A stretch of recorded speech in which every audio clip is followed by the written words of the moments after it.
Fala galera, tudo bom? Aqui é o Lucas Magno. Hoje eu vou explicar para vocês como resolver uma pergunta de entrevista.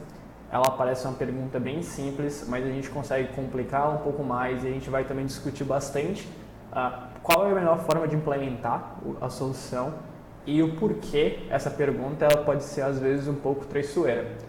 Então, vamos lá. Eu já tenho o código aqui, básico. Então, qual que é a minha pergunta?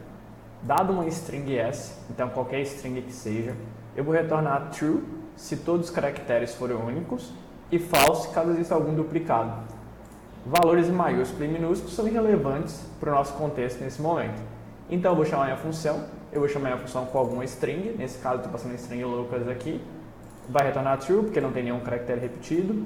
Eu vou chamar a mesma função depois com o S duplicado, em qualquer posição que seja, tá?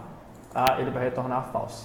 Então vamos lá, vamos começar a implementar essa função e durante essa implementação eu vou discutir bastante o que as pessoas geralmente esperam, o entrevistador nesse caso espera de você e o porquê essa pergunta às vezes é um pouco traiçoeira.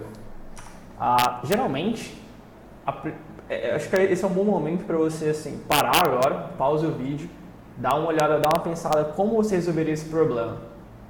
Eu acho que a primeira solução que vem na mente é a gente comparar cada caractere com todos os outros e assim a gente consegue ver se existe algum que foi duplicado ou não. Então eu vou começar com essa solução, que é a solução que geralmente vem à mente de forma mais rápida. Então eu vou ter lá um index qualquer e o meu caractere e em string e eu vou comparar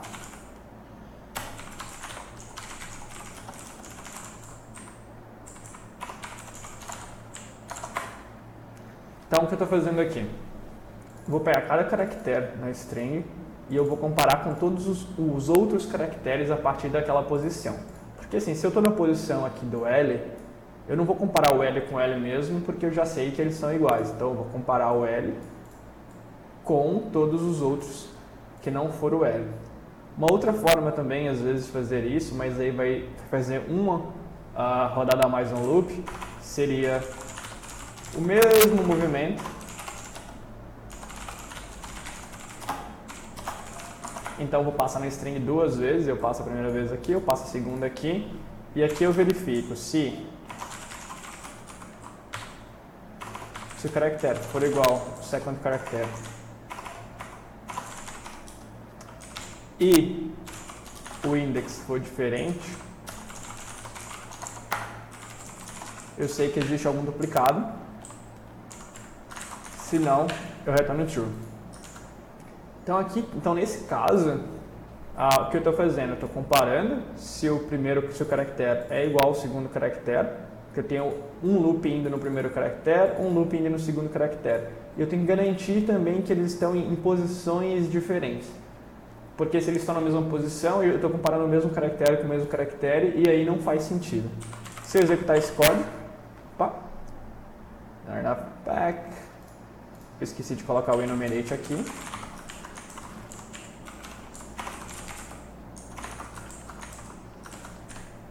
Beleza. E aí, Lucas é true, mas se eu passar Lucas com dois S é false. Então o algoritmo está funcionando da forma que tem que funcionar, porém, se a gente verificar isso aqui, a gente vai ver que essa solução não é uma solução boa. Por quê? Primeiro porque eu estou passando na minha string duas vezes. Então se eu criar um contador aqui só para mostrar para vocês a quantidade de loops,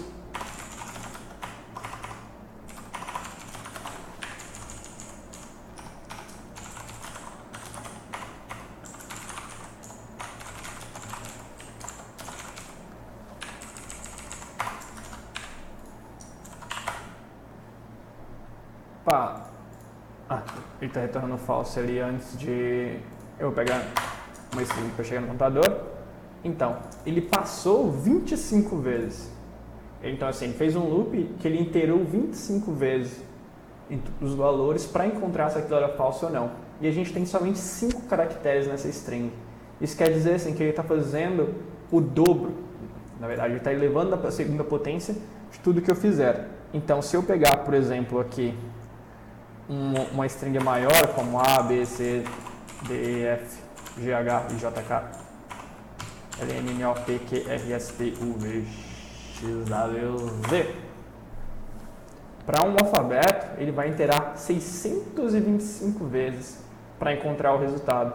Então isso aqui é muita coisa. Então, de acordo que o tamanho do meu input cresce, eu estou fazendo como se fosse o tamanho do input vezes o tamanho do input. Então ele tinha 5, 5 vezes 5, 25 e assim vai. A gente consegue otimizar isso um pouco e é o que a gente vai fazer agora. Essa então entra como a segunda forma de resolver esse problema. Então na segunda forma eu poderia ter aqui um contador de caracteres que vai ser um dicionário. E de forma bem simples, eu posso passar na string. Toda vez que eu passar na string, eu faço o seguinte.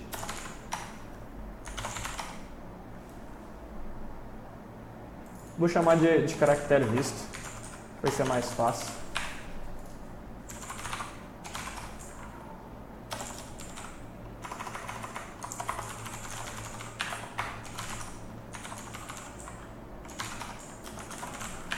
Então aqui o que eu estou fazendo? Eu criei um dicionário. Eu estou colocando cada iteração do loop. A primeira coisa que eu vejo é o seguinte: esse caractere ele já está na lista de caracteres vistos? Porque se já tiver, eu já posso retornar falso direto. Eu não preciso continuar no meu loop. Caso contrário, né, então assim, se eu não retornar falso, então eu vou para a segunda linha. Na segunda linha eu já estou marcando ele como true. Dessa forma, se a gente rodar o mesmo código agora que antes, passava 625 vezes, né? Fazia 625 iterações. Opa, tem que continuar meu contador aqui, foi mal. Ele está fazendo 25. Então é o seguinte, ele está iterando somente, ele está passando uma vez no array todo. Ele não precisa passar mais do que nenhuma vez para fazer isso. Então, essa solução ela é melhor que a primeira, porém, a gente está trocando performance, né, por mais espaço, porque esse dicionário ele vai exigir mais espaço em memória para guardar todas as informações desse caractere.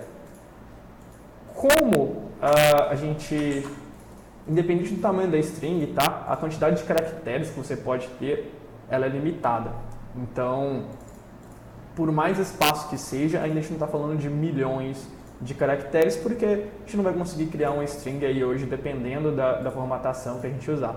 Se a gente fosse, por exemplo, do ASCII da vida, a gente teria simplesmente 128 posições, então isso é bem tranquilo. Existe uma outra forma também de fazer isso, só que ela é uma forma que ela não ocupa a mesma quantidade de espaço e a gente itera somente uma vez na string, mas ela é uma forma que, para a questão de leitura e manutenção, eu acho que ela fica um pouco mais complicada. Porque aqui o que a gente faria, eu vou só explicar, eu não vou mostrar, talvez em outro vídeo eu mostre. O que a gente faria, a gente teria a manipulação de dados todas de formas em bytes. Então imagina assim, deixa eu pegar aqui. Se eu pegar um valor, um binário qualquer, vou pegar A0 aqui, e eu vou andar 2 casas com ele. Vou andar 3 casas, 4 casas. Então a gente consegue ver aqui, ó, que eu tive 1 e 2 casas em 0. Tive outro 1 aqui e 2 casas em 0. Então eu consigo fazer isso várias e várias vezes. Qual que é esse intuito? Se você levar em consideração que uma string em ASCII ela teria 128 posições, então eu poderia ter aqui 128 zeros, se fosse possível.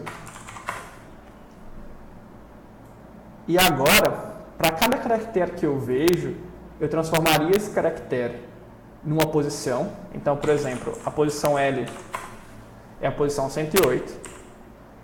Então, eu colocaria aqui o meu... Vamos fazer uma total aqui. Esse é meu total. O meu total mais a posição 108 Opa.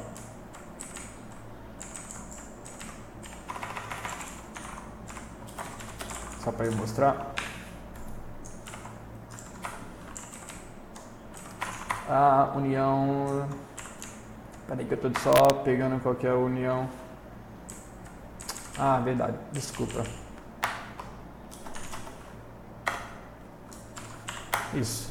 Então aqui, o que eu fiz? Eu ativei a posição 108 dentro do meu array de bytes, né? Na verdade, isso vai ser um número, então isso vai custar menos espaço no dicionário. E eu estou ativando a minha posição ali, a posição 108. E eu poderia ativar várias outras posições também. Agora eu vou ativar, além da posição 108, eu vou ativar a posição 100. E eu faria isso para cada caractere. Então eu transformaria cada caractere em uma posição, usando ali o OD do Python. Eu ativaria aquela posição e depois eu consigo verificar se aquela posição foi ativada ou não nesse array de bytes.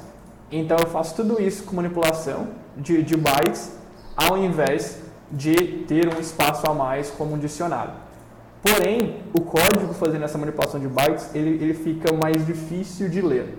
E numa situação ideal, assim, situação ideal que eu digo, geralmente trabalhando numa equipe de desenvolvimento de software, eu prefiro preservar muito mais a questão, nesse caso, de trocar um pouco de memória pela facilidade de manutenção do código. Então esse código ele é muito fácil de manutenção, é um código tranquilo de qualquer pessoa vir aqui, ler, entender o que está acontecendo e saber o que fazer depois, do que um código mais complexo que eu tenho que fazer manipulação de bytes.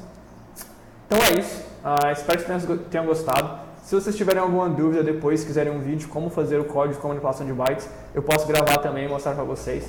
Mas é isso aí por enquanto. Valeu!